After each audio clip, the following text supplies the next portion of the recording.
Thank you, Connor. Next, we have Dirk Knudsen.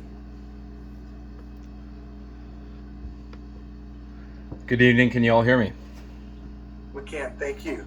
Thanks, Council. Tonight I want to talk about three things. Number one, fire impact. Well, it's been a tough 15 or 17 days since the fire. I guess you all know that. And we're down there on the south side behind the steel fence. I have personally talked to everybody between second and third, and notwithstanding those that were burned out, who are somewhere around 100% out of business, everyone else is between 70 and 80% down on revenue.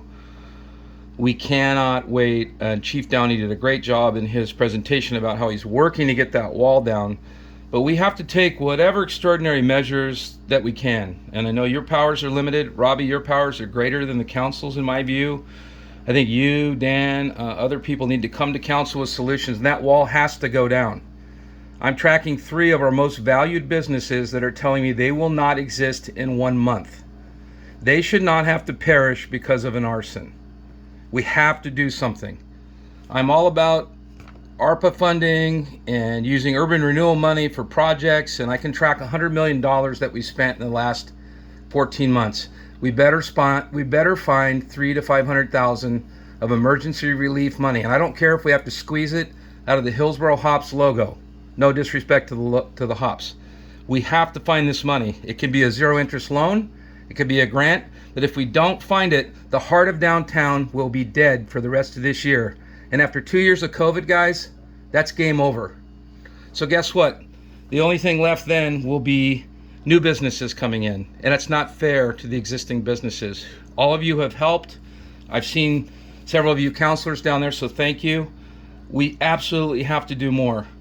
We've heard from EJ a little bit. We've heard very little from Carla and Dan. I know they're talking about things, but this has to be elevated to a level that doesn't allow a week, a month, 2 months to go by.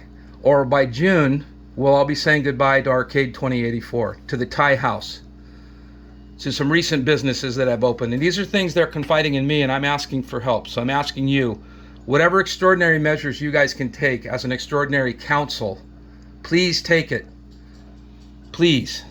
I'm okay. I have been hit as well being down there, but my co-workers have been extremely hit. So please do whatever you can. If we can make ARPA money work for lighting and murals, which I'm all about, we can make ARPA money work for businesses who have been hit by COVID, who just happen to get hit by a fire. Maybe we can sandwich those two impacts and find a way to reach out to them on an individual basis, and their level of need can raise up. Lastly, tonight I want to tell you that today 7 business owners in downtown filed an appeal against the U.S. Bank project. The reason for that is, as a result of the U.S. Bank project, there will be no fire access to the back of 13 buildings on our block. I have to tell you that for a fact. If planning failed to tell you that, if you failed to hear that before you issued the $720,000 urban renewal money, which you did the other day, and I think that's great you did that. That should have been a quid pro quo.